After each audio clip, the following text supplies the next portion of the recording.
नेताओं का एक पार्टी से दूसरी पार्टी का रुख करना लगातार जारी है। इसी कड़ी में पूर्व मंत्री सतपाल सांगवान ने जो है वो भाजपा ज्वाइन कर ली। चरखी दादरी से पूर्व मंत्री रहे हैं सतपाल सांगवान।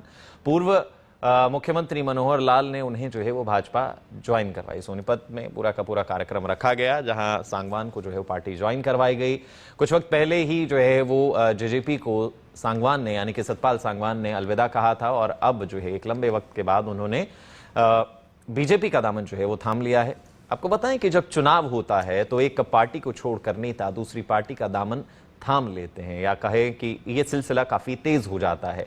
हरियाणा में पूर्व मंत्री सतपाल सांगवान जो है वो सोनीपत में अपने कार्यकर्ताओं के साथ ना सिर्फ खुद हुए बल्कि तमाम कार्यकर्ताओं के साथ बीजेपी में शामिल हो गए।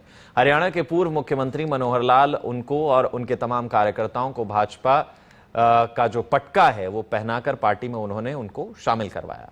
बीजेपी में सांगवान के शामिल होने से दादरी में सियासी सरगर्मियां बढ़ गई हैं। हरियाणा में लोकसभा चुनाव के बाद विधानसभा चुनाव भी होने हैं।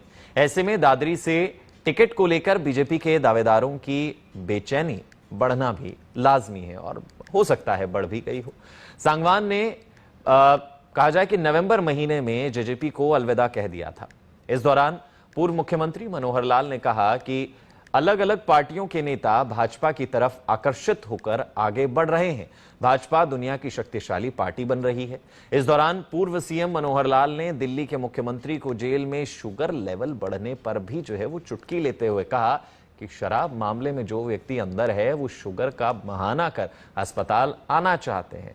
यानी कि मुद्दे कई रहे। साथ ही साथ उन्होंने ये भी कहा कि अच्छे लोग कहीं भी हो सकते हैं और अपने आप में घुटन महसूस करते हैं जब वो अपनी सही जगह नहीं होते हैं। लंबे वक्त के बाद वो अपनी जो पुरानी जगहें हैं जहां उन्हें घुटन महसूस होती है उन जगहों को छोड़कर सही जगह आते हैं। यानी कि उनका इशारा था कि बीजेपी तमाम नेताओं के लिए एक सही जगह है जिसका रुख तमाम नेता करते हुए नजर आते हैं। सांगवान को लेकर उन्होंने कहा कि अच्छे इंसान हैं और पार्टी उन्होंने ज्वाइन की है। लेकिन सवाल ये उठता है कि चरखी दादरी में क्या हलचल मचेगी? क्या पहले से बीजेपी के जो चरखी दादरी के उम्मीदवार हैं क्या उनकी रातों की नींदें उड़ेंगी? कहीं ऐसा तो नहीं होगा कि बीजेपी उनकी उम्मीदवारी को छोड़कर सांगवान को सीट दे दे? क्योंकि विधानसभा चुनाव भी होने हैं और चुनाव में क्या कुछ होना है वो तो आने वाला वक्त ही बताएगा। लेकिन अभी की जो तस्वीर है वो यही है कि सतपाल सांगवान ने बीजेपी ज्वाइन कर ली है। जेजेपी को नवंबर में उन्होंने जो है वो अलविदा कह दिया था और अब वो बीजेपी के हो चले तमाम कार्यकर्ताओं के साथ। ये भारतीय जनता पार्टी एक बड़ा परिवार है और परिवार में जब इस प्रकार के अच्छे आदमी कहीं भी हो सकते हैं। हमारा ये दावा कभी भी नहीं रहा कि अच्छे आदमी केवल बीजेपी में हैं। अच्छे आदमी बाहर भी जो ऐसे घुटन महसूस करते हैं अपने अपनी पार्टियों में, अपने अपने दलों में या नहीं भी पॉलिटिकल पार्टी में है, नॉन पॉलिटिकल ऐसे लोग भी हैं जिनको देश की इस प्रकार की प्रगति जो हो रही है नरेंद्र मोदी जी के नेतृत्व में बहुत लोगों की इच्छा करती है, उनसे बातचीत करते हैं। तो इस प्रकार से पिछले दिनों में भी बहुत लोगों ने ज्वाइन किया। आज श्री सतपाल सांगवान जी ने पार्टी यानी ज्वाइन की अपने बहुत बड़े परिवार को लेकर, बहुत बड़े कार्यक्रमों के समूह को लेकर के।